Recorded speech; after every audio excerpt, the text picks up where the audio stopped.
ఉరుమురిమి మంగళం మీద పడిందన్న చందంగా కాళేశ్వరం కమిషన్ రిపోర్ట్ను అస్త్రంగా వాడి కేసీఆర్ అకౌంట్ సెటిల్ చేయాలనుకుంటోన్న రేవంత్ సర్కార్ ఐఏఎస్ అధికారిని స్మితా సబర్వాల్ను ఉచ్చులో లాగడం హాట్ టాపిక్గా మారింది.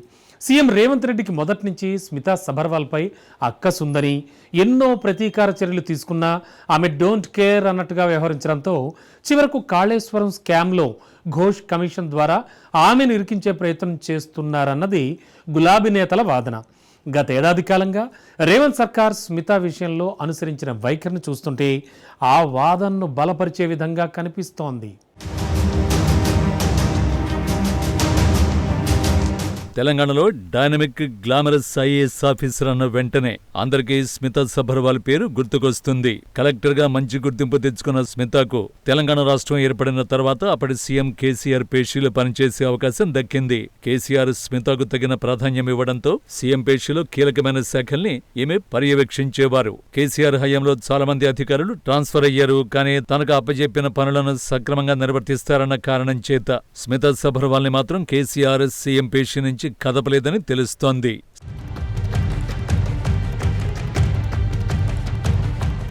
స్మితా సబర్వాల్కు కేసీఆర్ ప్రయారిటీ ఇస్తున్న కారణంగా కొన్ని మీడియా సంస్థలు ఆమెను కించపరుస్తూ కథనాలు, కార్టూన్లు ప్రచురించిన సందర్భాలు కూడా ఉన్నాయి. కానీ ఇలాంటి వార్తలకు కుంగిపోకుండా స్మితా సబర్వాల్ న్యాయ పోరాటం చేసి గెలవడంతో ఆమె పేరు బాగా పాపులర్ అయింది. కేసీఆర్ ఈ విషయంలో స్మితాకు పూర్తి మద్దతునివ్వడంపై కూడా అప్పట్లో చర్చ జరిగింది. ముక్కుసూటి మనిషిగా ఇమేజ్ తెచ్చుకున్న స్మిత ఆత్మాభిమానం దెబ్బతింటే పై అధికారుల వద్ద కూడా రాజీ పడేవారు కాదన్న వార్తలు వచ్చాయి. కేసీఆర్ అండ చూసుకునే స్మితా సబర్వాల్ దూకుడుగా వ్యవహరిస్తున్నారని అప్పట్లో చర్చ జరిగేది. కానీ నిబద్ధత గల ఆఫీసర్ని కాబట్టి తాను ఇలాంటి నెగటివ్ ప్రచారాలు పట్టించుకోనని స్మిత చెప్పిన సందర్భాలు ఉన్నాయి.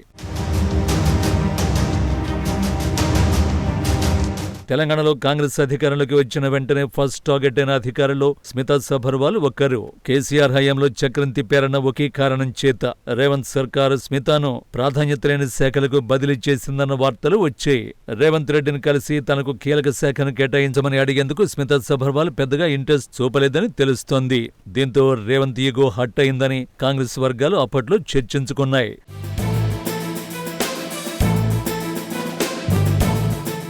గత ఏడాదిన్నర కాలంలో 3-4 శాఖలకు స్మితా సబర్వాల్ను బదిలీ చేస్తూ ఎక్కడా స్థిరంగా పనిచేసే అవకాశం ఇవ్వకపోవడంపై స్మిత కొంత అసహనానికి గురయ్యారట.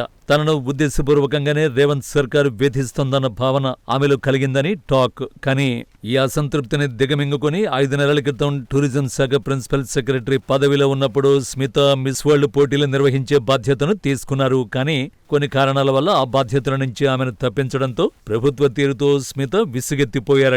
కంచెగచ్చిబౌలి భూముల కేటాయింపుపై రేవంత్ సర్కారుకు వ్యతిరేకంగా వివాదం ముసురుకున్నప్పుడు ప్రభుత్వ అధికారిగా ఉన్న స్మితా సబర్వాల్ సోషల్ మీడియాలో పెట్టిన పోస్టు దుమారం రేపింది. ప్రభుత్వాన్ని ఇరకాటంలో పెట్టే విధంగా స్మిత సోషల్ మీడియాలో కామెంట్ చేయడాన్ని సీఎం రేవంత్ జీర్ణించుకోలేకపోయారు.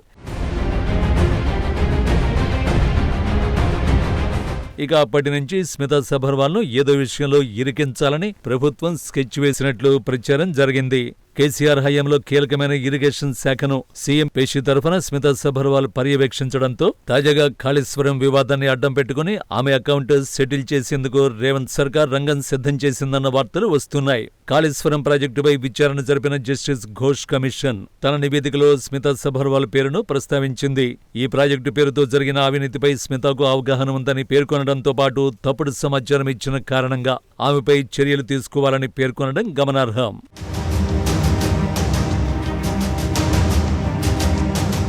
ఇలా తనకు కొరకరాని కొయ్యగా మారిన స్మితా సబర్వాల్తో నడిచిన కోల్డ్ వార్ను కాళేశ్వరం కమిషన్ అడ్డం పెట్టి ప్రతీకారం తీర్చుకోవాలని రేవంత్ రెడ్డి ప్రయత్నిస్తున్నారని బీఆర్ఎస్ నేతలు ఆరోపిస్తున్నారు.